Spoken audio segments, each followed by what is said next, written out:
Well, good evening, and it's a pleasure to be with you. As was mentioned, I came in from the United States, so this is my first time to your country. Wonderful experience, and I can't tell you how impressed I am with this facility and the resources that you have in this country for entrepreneurship. You know, I'm a student of entrepreneurship. I started my first business in college, and if the resources that you have here today were available when I was in college, it's just amazing what other businesses would have gotten off the ground. You know, as I mentioned, I started my first business in college. I'm a serial entrepreneur, meaning I've started multiple businesses. I've always been an entrepreneur. I've never had a real job. I started my first business in college. I've never worked for someone else. I've started multiple businesses, and I've helped other people start businesses. But my story of entrepreneurship began in college. I went to the University of Illinois in Champaign-Urbana, and I thought I was going to be a doctor. That's what my mom wanted me to be. And somewhere along the way, I'm not sure if it was the C that I got in organic chemistry or the fact that I realized that I liked business more than I liked medicine, but my path changed dramatically. I played sports at the University of Illinois. I played lacrosse. And we didn't have a local supplier of equipment, so there wasn't a local store who sold lacrosse equipment. We would buy everything mail order. And I was taking Econ 101 that semester, and I learned about supply and demand. And when there is demand for a product or a service, and the market is not supplying that demand, there's a business opportunity. And so armed with the information that I got from my professor, I thought, rather than just learn about this theory, why not put this theory to practice? And so I started my first business in my fraternity room in college selling lacrosse equipment. And so it started off just selling gloves and sticks and helmets, but very quickly I realized to grow a business, you have to be relevant to your consumer. You have to introduce new products and new services to always be able to sell them something new. And so I got into screen printed apparel, so shirts and hats and bags and other forms of printed apparel. And so the business grew. I eventually expanded into more apparel items, selling t-shirts and hats and bags and other items. And by the time I left college, my business had become the 24th largest screen printing company in the United States. So here I was in college. I had 150 employees, 80,000 square feet of manufacturing space. And so we would produce millions and millions of shirts every single year. And so I wanted to continue to grow my business, and so I moved to North Carolina to start a NASCAR apparel business called Track Gear. And if you've ever watched motorsports, you realize that fans are they love racing and they love their drivers. And so I started a business in North Carolina making driving apparel, NASCAR apparel. I took that business from a startup to $20 million in revenue in 1 year. And then I sold that business to a publicly traded company, a company that did about $1 billion in revenue. And I thought, all right, what do I want to do next? What next entrepreneurial endeavor do I want to pursue? And so I started a business called Enventys. And what Enventys does is we're a product design firm. So what we do is we work with entrepreneurs, we work with small businesses, we work with big companies to design, engineer, prototype, and develop products for the marketplace. Some of those are consumer products, some of them are medical devices, but we provide all the resources necessary to go from that great idea to a successful product. And so in our business, we typically work with companies, but what we found is that people would come to us with great ideas. Individuals would say, I've got a great idea for something, but I don't know what to do with it. I don't have the time or the resources to pursue it on my own. And so my wife loves to watch reality TV shows. You know, in the United States especially, we have a TV show for everything. You want to cook, we have a show. You want to be in fashion, we have a TV show. If you want to be an actor or a model, we've got a TV show. But no one had ever done a TV show about invention. And so in the United States, we thought we should do this. We should create a TV show that not only inspires people on what to do with their great idea, but also educate them on the process. How do you go from that eureka moment that you have in the shower to seeing a product on the store shelf? And so we created a TV show called Everyday Edisons. We've produced 4 seasons of the TV show. We've won 2 Emmys for the show. And the premise of our TV show is quite simple. Everybody has a great idea. How many people in this room have a great idea? How many people have done something with that idea? Okay, so some of you have, and some of you haven't. And what we found is that in the United States, only 11% of the US working population are entrepreneurs. 11%, when they have an idea, will do something with their idea. But the flip side, 89% don't do anything. And it's not that they don't have a great idea, it's that when they have that great idea, they realize, boy, it's going to take a lot of time to develop it, or it's going to take a lot of money, or I don't understand the process, I don't have the right resources. So on the TV show, we traveled the country looking for great ideas. In our last season of the show, we had 35,000 ideas submitted to us. 35,000 ideas came in over 5 weeks. We narrowed down those 35 to 10 that we really liked, and then we developed those on the TV show. So the nice thing about our TV show is we don't throw anyone off an island.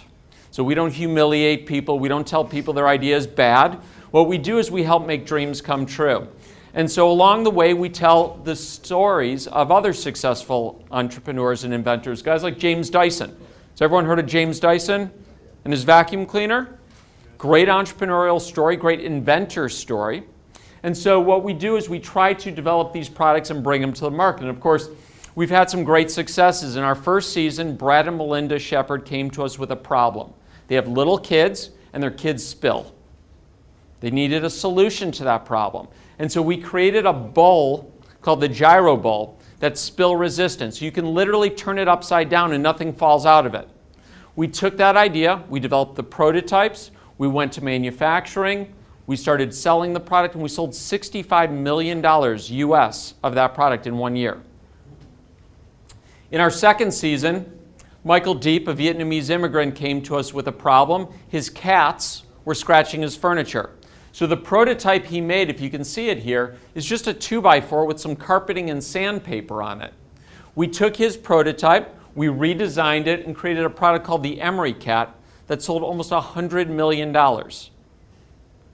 In our third season, Will Howe and Rick Payne came to us with an idea. They said if you throw a wet washcloth in your clothes dryer, it helps get the wrinkles out. Now, I don't know how many people study marketing in this room, but it's really hard to market a wet washcloth.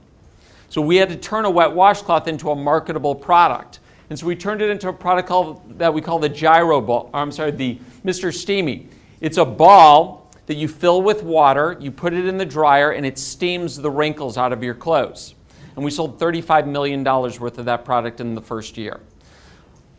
In our last season of the show, Mark Stark came to us with a problem, and that problem is his best friend's an amputee. His best friend doesn't have a left hand. And the cost of a prosthetic was very expensive. And so what we worked with him to develop was a prosthetic hand that would cost less than $200 to manufacture. Popular Science magazine named it one of the inventions of the year. But what's consistent about all of these successful products is that it started with an idea. That's it. It was just someone's dream. It was someone's idea of how to make life better for themselves or for others. But without execution, without following through, and certainly without the TV show and the help of the TV show, that's all they would have is an idea. And so what we've been able to do with Everyday Edisons is make dreams come true. There we go. So what we tried to do is do this every single day, and we created an online community that we called Edison Nation. And so at Edison Nation, we collect ideas from around the world. We've collected ideas now from 176 countries. Anybody can submit an idea. It doesn't matter what kind of idea it is, but we will invest our resources to turn that idea into a product if it's a good idea. And then our split is 50-50 with the inventor. So the inventor supplies the idea. They don't have to file patents. They don't have to have prototypes. We will then invest the time and resources to commercialize that idea. And if we're successful, if we get $1, we give 50 cents to the inventor and we get 50 cents. If we make millions, they make millions too. And so what we try to do is make dreams come true by turning great ideas into successful products, because companies are always looking for great ideas. And so when we talk about ideas, and certainly that's one of the reasons why you're here, is that we all have great ideas. I mean, most hands went up when I asked if you had a great idea. But the difference between having a great idea and making money is what? How do you make money from a great idea? it's execution, it's follow through, it's doing something with that idea. And so having the idea is the easy part. But actually turning a great idea into a great product requires execution. It requires commitment. It requires an investment of time and financial resources, and along the way, hopefully a little luck. Because sometimes luck is the difference between success and failure. You know, there was this great comic that I came across, and it's a great quote. It should be on the wall here. Good ideas have no value because the world already has too many of them. The market rewards execution. Remember that. Just because you have a great idea doesn't mean you'll be rewarded for your great idea. What you will be rewarded for is turning your great idea into a successful business or a successful product. And certainly this is a resource here at QBIC that can help turn those great ideas into successful businesses, because you need a little help along the way, and there's nothing wrong with getting assistance. And so the reason why innovation today is so important on a global basis is that today consumers are always looking for something new. It's a hot topic in the United States and in other countries. Newspapers write about it, magazines write about it, political candidates talk about it. Innovation is really the hot topic. And in the consumer product space, which is a space we do a lot of business in, the fact of the matter is that 50% of all revenue of consumer product companies is coming from products that are less than 2 years old. That means companies today are constantly looking to introduce something that's new and improved, because that as consumers is what we're looking for, right? We're always looking for something better than what we bought last time. It's the reason why you're not satisfied with your iPhone 5, you got to get the iPhone 6. Even though the iPhone 5 works fine, but you got to have the 6 because it has some new features. It's better, it's new and improved. And so there's less brand loyalty today than there's ever been, because consumers are willing to try something different if they believe it's better. And it's gotten to the point now where the big companies are using innovation to stay in front of their competition. That if they're not always introducing a new version of a product or service, they run the risk of losing market share to their competition. But at the same time, and it's good news for entrepreneurs, is that innovation levels the playing field. What it allows is the number 2 or number 3 or even an entrepreneurial startup to compete with the biggest companies, because if you can introduce something that's new, that's better than what's already out there, consumers are willing to try it. And so today, it's so important to understand that it's the execution that unlocks the value of an idea. Just coming up with the idea isn't enough. You've got to follow through, you've got to do something with that idea. And so in our business, you know, being an entrepreneur is understanding the relationship between risk and reward. Everyone understands that, right? Starting a business has a lot of risk. There's tremendous risk. You could fail. You could lose money. You could spend a lot of time pursuing your business. You may end up coming up with something that creates liability, or you infringe on someone's patent, or you cause damage to someone's property. So there's certainly risks associated with starting a business. And failure is one of the biggest risks, because people don't want to be failures, right? You don't want to leave a job and start something and then fail. But the reason we assume those risks is because there's rewards. There's something that we're going to get on the other side if we are successful. We may make a lot of money. We may achieve recognition. We may just prove to people that what we did can actually be done. You know, for me as an entrepreneur, my parents wanted me to take a real job, and I wanted to pursue my own destiny. And so for me, success was about showing them that I could make a living doing something that wasn't reliant on someone else. To be an entrepreneur was good. And so the process of being an entrepreneur, it's expensive. You're going to invest a lot of time, a lot of money. And no matter what people tell you, there's no guarantee of success. Your friends may tell you it's a great idea. Your family, of course, is going to tell you it's a great idea. But unless they're going to buy a lot of it, it's not going to succeed. And so at the end of the day, it really comes down to something very simple, and that's return on investment. You've got to be able to make more money than than what it costs you to develop it. And so let me ask you a question. I've traveled a long way. I want to make this special for you. If I asked you right now for everyone to come up here and give me $100 and I'll give you $80 back, would you do that? No. Why? Because there's a loss, right? There's no return on investment. But if I told you that everyone who came up here and gave me $100,000, I'd give you $300,000 back, who would come up? That's right, every one of you. And if you didn't have the money, you would find the money, because if you can demonstrate that you can generate an economic return on investment, you will always be able to find backers. That's what capitalism is, right? That's the beauty of it is. It's greed, and there's nothing wrong with greed. I'm channeling my inner Gordon Gekko right now. But the point is, some of you got it, some of you didn't. But the point is that there will always be investors if you can demonstrate that you can make money in doing what you're doing.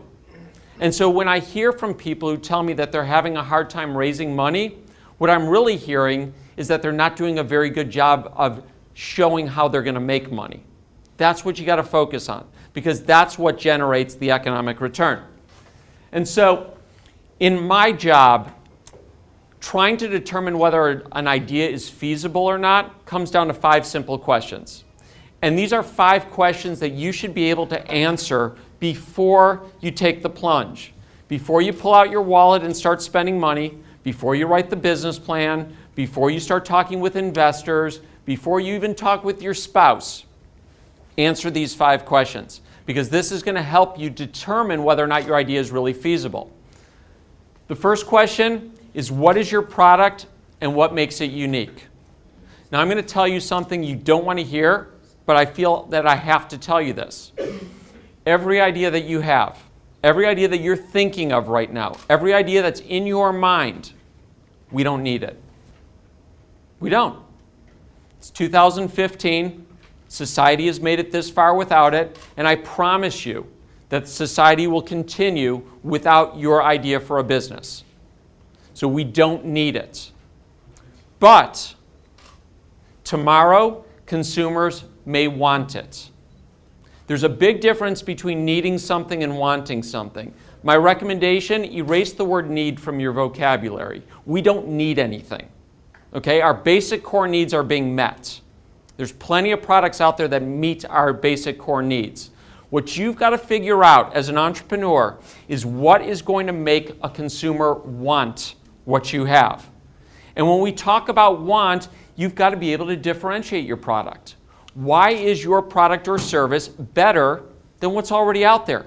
Because you are going up against the incumbent that already has brand equity, market share, and a huge head start. So you've got to determine as an entrepreneur, why will a consumer want what you have? And sometimes that want is just how you differentiate that product from the competition. Maybe it's better designed. Maybe it's better for the economy or for the environment. Maybe it's more efficient to use or less expensive. Maybe it's just something that people aspire to own. I see a lot of women with very expensive purses. Did you need those? No. Did you want them? Absolutely, right?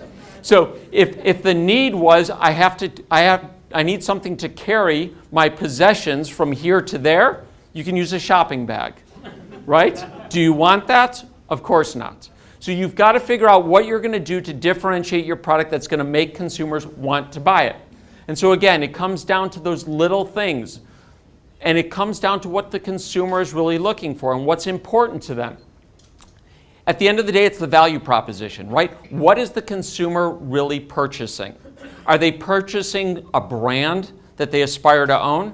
Are they purchasing something that makes them feel good because they're doing less harm to the environment?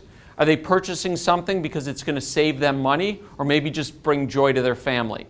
But really determine what it is about your idea that's different. So, does everyone know what this is? It's dishwashing soap, okay? In the US, Ivory is made by Procter & Gamble. It's the leading dishwashing soap in the country. But in essence, all it is it's glycerin and water. It's sold in a plastic bottle, right? It's used to wash dishes.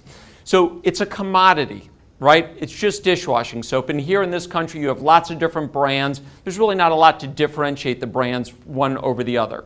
But two guys from San Francisco decided that they could disrupt an industry that was controlled by large consumer product companies. These two guys from San Francisco created a company called Method, and they studied the process of washing dishes. Where do you typically put dishwashing soap in your house? Underneath the sink, right? Because it's kind of an ugly bottle. So you reach under the sink and you grab that bottle and you flip the cap and you turn it over and you squeeze it on a sponge. You turn it back over, you push down the cap, you put it underneath the sink, you close the drawer, and then you wash dishes. Guys, you should take notes. This is good, okay? I'll help. So these guys watched that process and they realized there's got to be a better way. So they hired a very famous industrial designer, Karim Rashid, to design a bottle that looks good on the counter. They also filed a patent on a valve that allows that bottle to be upside down. So now you grab the bottle, you squeeze it, you put it back. Faster, easier. Do you think they charge more or less? More. They charge more money than the national brand, and as a result, they took hundreds of millions of dollars of market share away from Procter & Gamble just by making the process better. So sometimes you can compete with the biggest companies by just out-inventing and out-innovating them.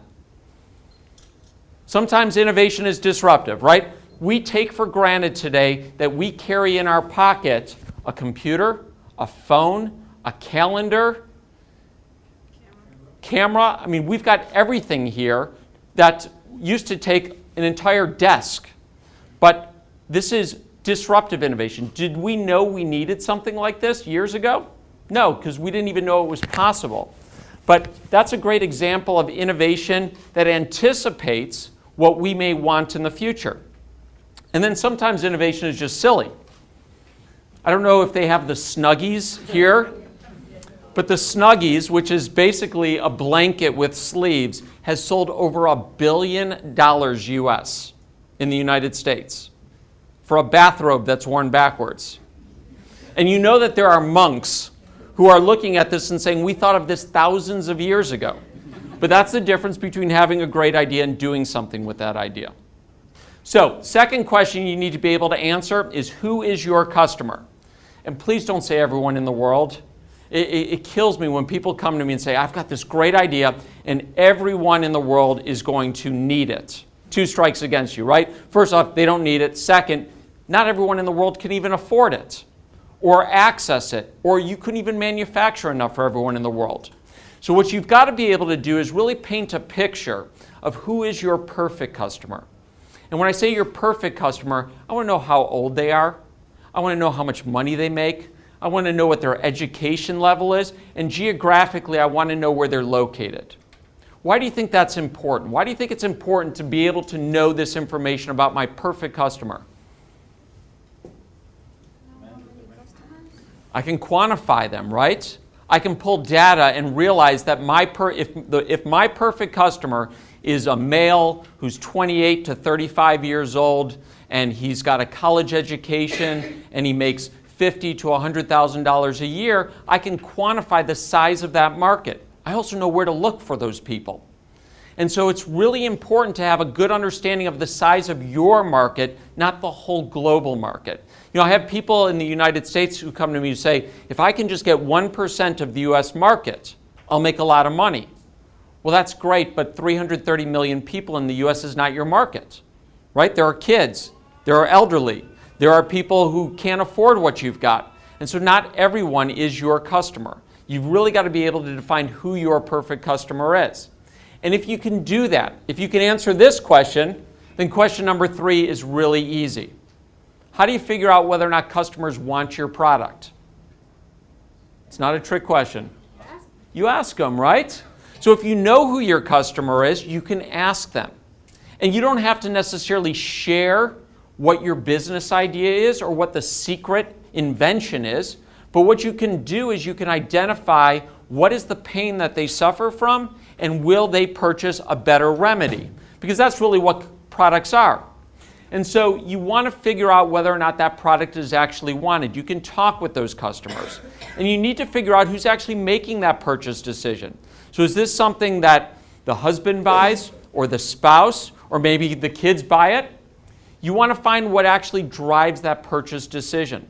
So do people buy your product or service because of security? Do they buy it because they aspire to own it? Do they buy it because it's better for the environment? You also want to find out where they would buy it from. So maybe this is a product that you can sell online, or maybe it's a product that requires a great deal of explanation, an installation, and you have to go through a special retailer. But most importantly, you need to find out what people will pay for it. You would be surprised how many great products that are out there that never get to the marketplace because consumers are not willing to pay the price for the solution. So just because you have a great idea for a business doesn't mean that people can afford it. But you would not know that if you didn't ask them the question. So the way we do that is we do surveys. We do market research. We talk with consumers. It may start off with something like an online survey where you use Zoomerang or SurveyMonkey to send out a survey to a large group of people that fit your profile and ask them, do you suffer from this problem? What do you currently purchase to address that problem? How much do you pay for it? What do you like about it? What don't you like about it? If there was a better product or service out there, would you purchase it? How much would you pay for it? Where would you expect to buy it from? I haven't even told them what my idea is, but what I've focused on is the pain that they're suffering from. So if you're trying to solve a problem for a consumer, find out how big of a problem it is, find out what they don't like about the solution they currently purchase, and figure out what they're willing to pay for a better solution. Does that make sense? Right? That's what we're trying to do, is we're trying to address those pains. And so sometimes the pain is to ourselves and not a big enough group. So we can go to online bulletin boards or community sites and find out whether or not people are talking about things. So if you've got a baby who's colicky, there are websites out there where moms talk about how to deal with a colicky baby. If no one's talking about it, it's probably not that big of a problem. You may also find that focus groups make a lot of sense. And typically a focus group is when you get 10 to 12 people together in a room, let them interact with your product or service, get feedback from them. And that's another great source of information because, again, you're talking to your customer. And then finally, you can do one-on-one interviews or intercepts where you sit down with the customer and find out whether or not they really like the product and how much they'd pay for it and how often they would buy it. All of this data is important because what this is going to do is it's going to determine whether or not there's demand. It's going to determine whether or not people actually want your product or service. Which leads us to our fourth question. And it's a very, very important question. How much money is it going to take? If you're going to take a journey, if you're going to cross the country, if you're going to go to another country, and you've got a couple $100s in your pocket, will you be able to get to where you're going? Maybe not. What you want to make sure is you've got enough to get you to your final destination, because it may take longer. You may experience certain roadblocks or obstacles. And so in business, the biggest reason why businesses fail is what? They run out of money, right? Lack of capital. And it's not that they didn't have money to get started, it's just that they didn't have enough money to finish. So they thought they had enough money, but it took longer or was more expensive. And at the end of the day, they ran out of money and could not get to the point where they were profitable. So before you start a business, before you start spending money on a business, you've got to figure out how much money you need. And so it starts with a startup budget, identifying what expenses are you going to incur just to get in the game. And those expenses may be research and development, or filing patents, or various business licenses. It may be prototypes, but identify the cost just to get your product or service created. And then you've got to build a pro forma income statement, a P&L, that outlines what your revenue is going to be, what your cost of goods will be if it's a product, what your SG&A, selling, general, and administrative expenses will be, and what your profit or loss will be. And typically you do it in a spreadsheet, And I'm sure there are people here at the center who can help in that process. There are people at universities, accountants can help you. But what you need to figure out is whether or not you're going to show a profit or a loss, or how long it's going to take before you generate that profit. How many people want to leave a job paying $150,000 to make $30,000? Doesn't sound very good, right? But you wouldn't know that if you don't go through this exercise. Being an entrepreneur is like going on a honeymoon, right? I mean, you know that it's going to be wonderful until it isn't. Okay? And so you don't know what the future holds if you don't forecast what that future is. All right, so again, it's really important, and I cannot stress how important it is that you know how much money you need before you start your business. Businesses fail because they run out of fuel. And so what you need to make sure is that you've got enough not only to get you to profitability, but that there's enough profit to justify why you're doing it. No one here was willing to give me $100 if I gave them $80 back. And so if you can't generate an ample return on investment, then it doesn't make sense to move forward. So the last question we need to be able to answer before we start our business is, where's that money going to come from? Now, typically, where's the best place to get money from when you're starting a business? Friends and family, right? Because they trust you. They're not necessarily investing in your idea as much as they're investing in you. And they're willing to invest dollars in you because they trust you and they think that you're going to pay them back at some point, which would be a good thing. And if you don't, it makes for very uncomfortable family gatherings. So, friends and family is a good place to go. Banks are another place to get startup capital, but what do banks typically ask for? Collateral, right? So banks don't necessarily lend money as much as they provide liquidity. What they give you is they give you access to money you already have, but that money may be in the form of other assets. And so they're able to lend you money based on having collateral against that. Sometimes if you can't raise money from a bank, going to an angel investor makes sense. Angel investors are typically individuals who invest in businesses because they want a better return on investment than they can get from a bank or from the stock market. And so they're willing to back entrepreneurs in their ventures. And of course, if you've got a business that will generate a huge return on investment, then venture capital might be a good resource. But again, venture capital is really for those businesses that are going to hit a home run.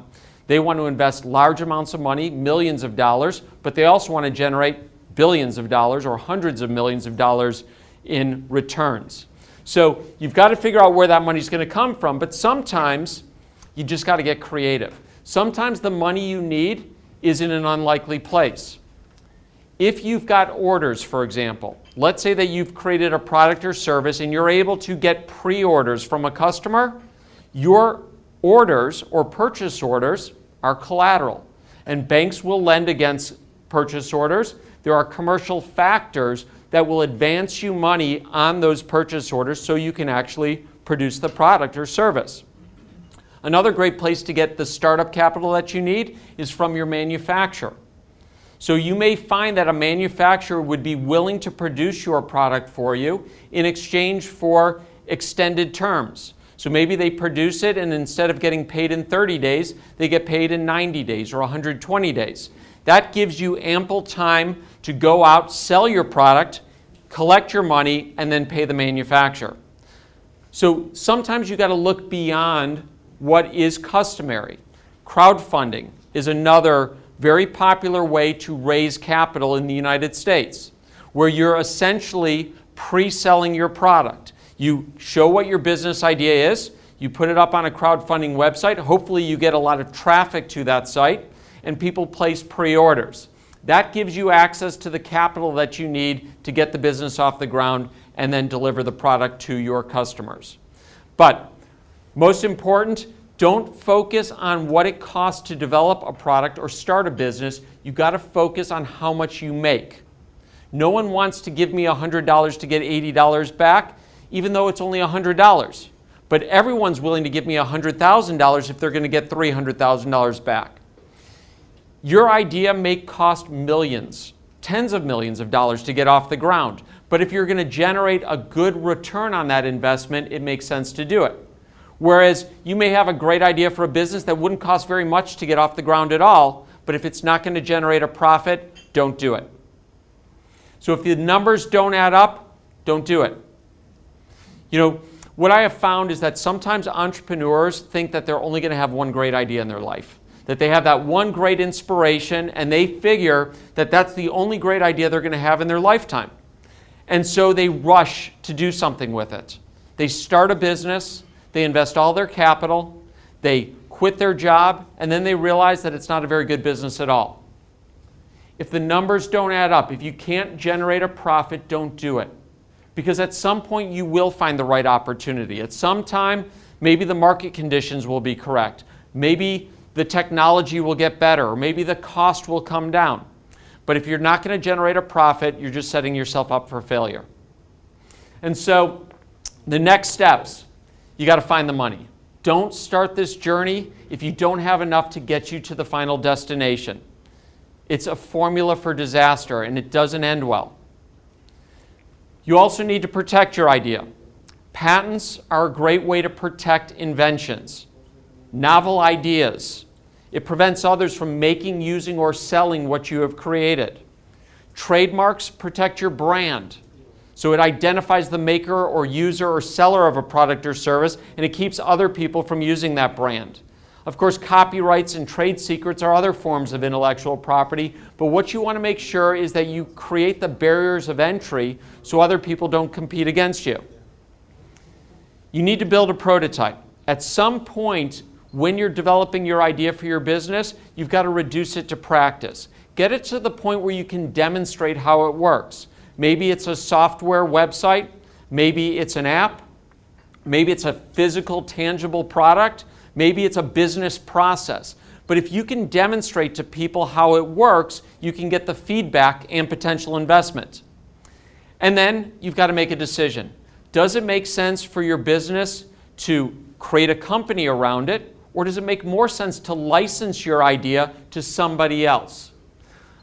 I'm going to tell you something, and you should really take this to heart.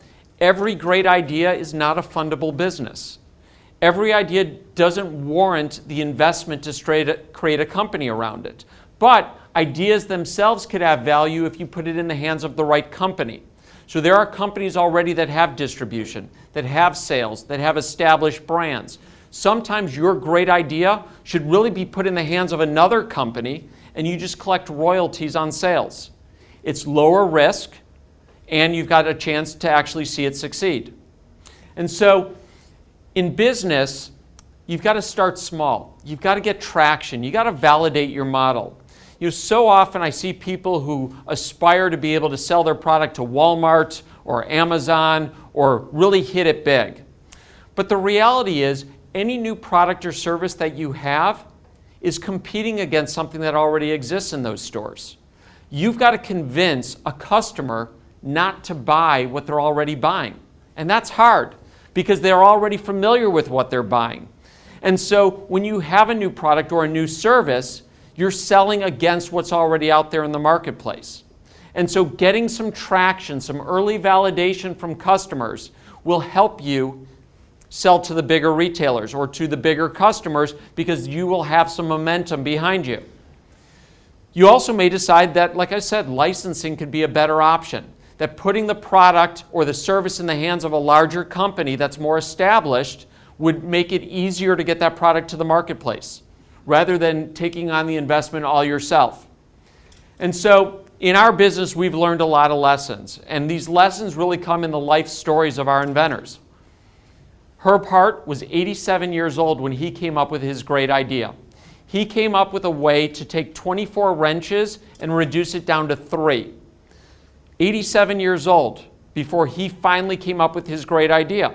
But we were able to take his idea, develop it, and license it to the Home Depot. Phil Avery loves to bake.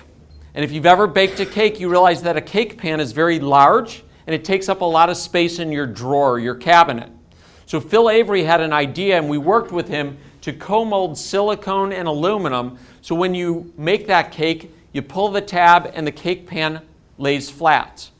So it's easier to serve, it's easier to clean, and when you store it, It takes up this much space instead of that much space. And we just recently licensed that product to Pyrex. Franklin Ramsey worked for IBM his whole life. He was in his office and the janitor came in, emptied the garbage, put a new plastic bag in the can and tied a knot in the corner of the bag so the bag wouldn't fall in the can. Has everyone seen that before? Okay, so Franklin was pretty smart. He realized that it took the janitor 10 seconds to tie that knot. He multiplied that by the number of offices in his building, the number of buildings in the office park, and he realized that's a huge waste of time. So he pulled a knife out of his drawer and he cut some slits in the side of his garbage can.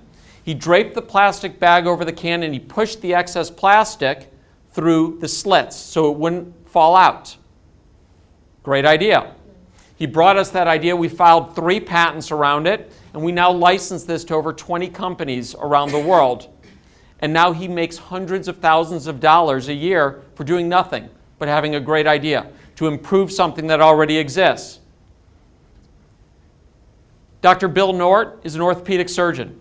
People come to him with overuse injuries. You know what? We're all getting older, but we still want to live an active lifestyle. And so what he found is that the current braces were not effective. And so he brought us an idea. We filed 13 patents around this idea, and we currently license this product to Don Joy Orthopedic. It's their second best-selling product in the entire company. This is a multi-billion-dollar company, and it started with an idea from a doctor that was just frustrated by what currently is available. And the same story goes with Ginny Porosky, a nurse, who observed the degowning of the gowns in an emergency room, in an operating room. You know, hospital-acquired infections are the biggest problem that hospitals face today. And a lot of it is because the contaminants are on the outside of those surgical gowns. And so she came up with a device or a way that when you take the gown off, it rolls into itself and is sealed in a pouch. We took that idea, we licensed it to a company called Medline, and we now produce millions and millions of these. And then my favorite story is Betsy Kaufman. Betsy is a 53-year-old suburban housewife from Houston, Texas. And the biggest pain in Betsy's life is peeling the shell off of a hard-boiled egg. We should all have it so good, right? Like if that's the biggest problem we have in life is peeling shells off of hard-boiled eggs. So Betsy went on Edison Nation and she typed in, "I don't like peeling shells off of hard-boiled eggs. There should be a better product to do it." She drew the picture of an egg with a line in the middle and hit send. Our engineers got that idea and they said, you know what, I think we can come up with a way to solve that problem. So they made a prototype, a little plastic vessel where you unscrew the top, you crack the egg, drop the yolk and the white in there, and then you boil that in hot water. When you're done, you open it and out comes a hard-boiled egg. There's no shell. So they brought me that idea and I looked at it and I said, this is silly. People are not this lazy, right? Who would spend $10 to buy 6 little plastic shells and go through that whole process to make a hard-boiled egg with no shell? And so I said, it's a waste of our time. We shouldn't do it. People are not that lazy. Well, fortunately, in my office, people don't listen to me because the customer makes the final decision, not me. The customer determines whether or not there's demand, whether it's a product people want. We sold 33 million of these in 1 year. There's a lot of lazy people out there. A lot of lazy people.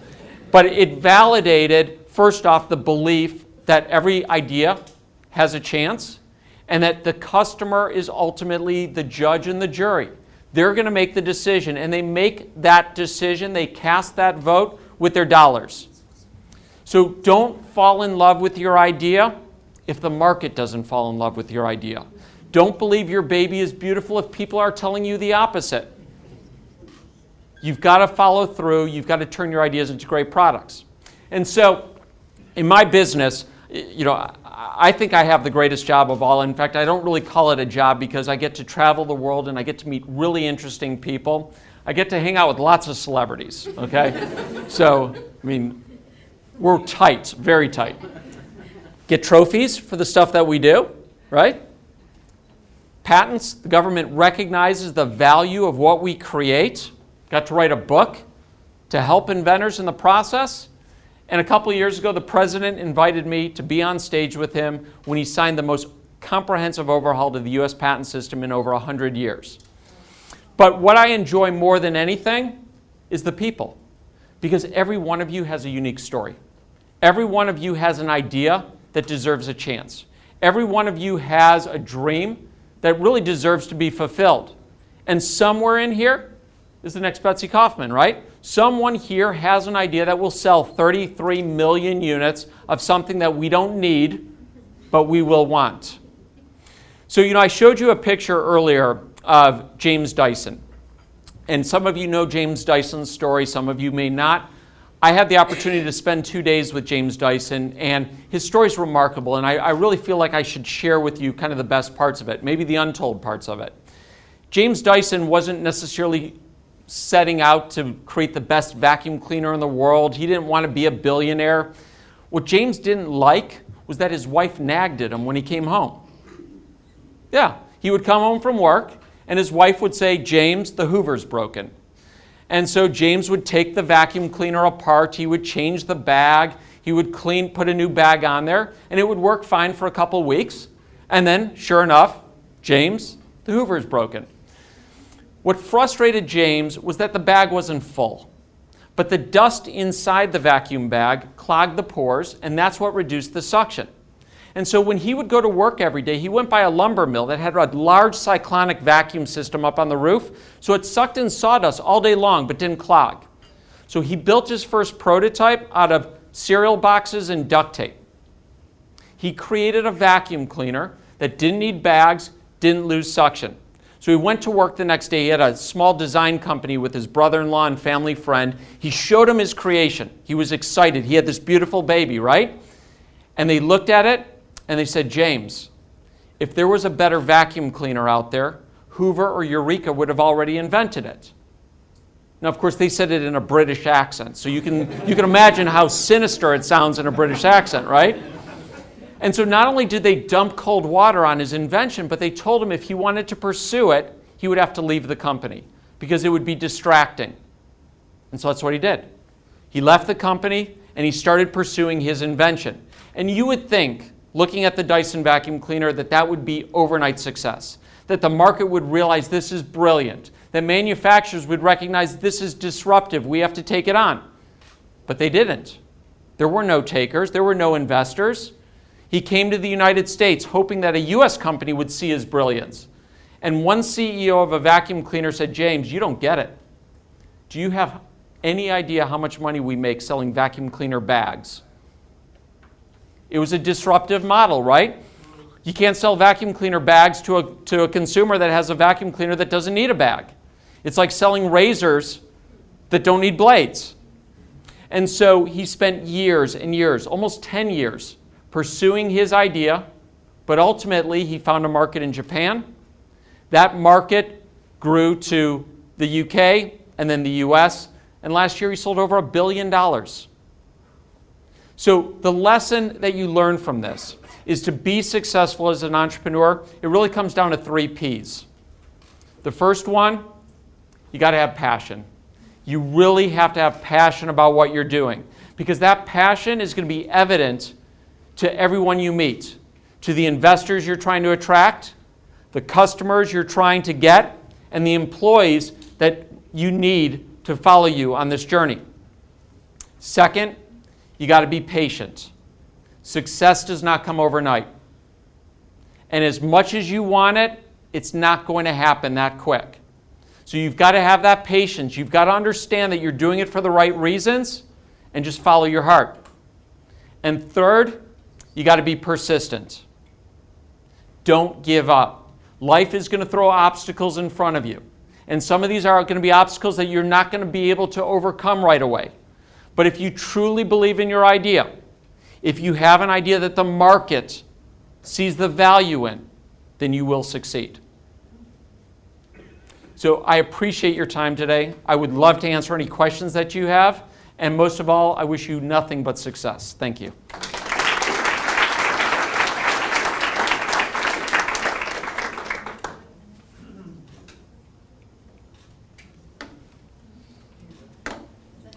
We have 5 10 minutes for And I will, if you need any more, if you need my contact information, we'll make sure that you get it. You can send me emails if your question isn't answered today. I'd be happy to respond online. Yeah, I have one question actually. I always have this question in mind.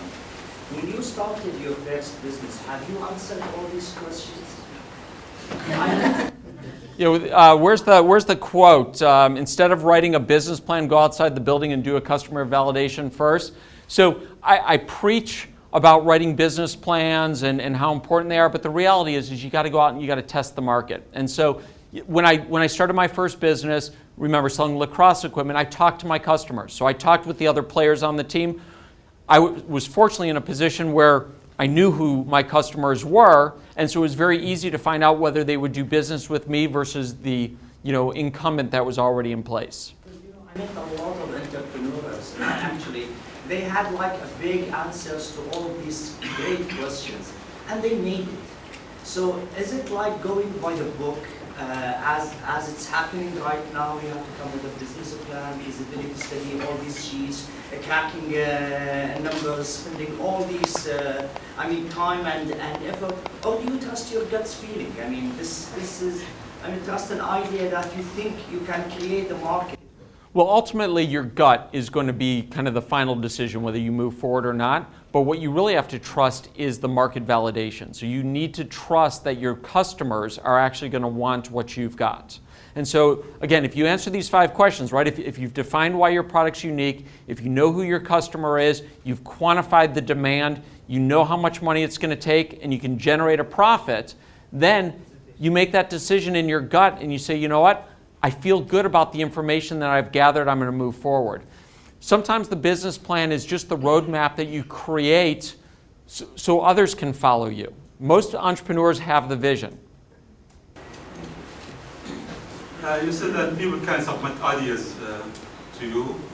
Now, if you, let's say, reject this idea, do you give feedback to improve it? We do provide some feedback. So as you can imagine, when we get tens of thousands of ideas, it's very difficult for us to provide feedback on every single idea that we receive. But when you submit an idea to Edison Nation, and it's free to join, when you submit an idea, you get a dashboard that shows where in the process your idea eventually dies, or hopefully it goes all the way through. And based on where it dies, that's probably a good indication of why.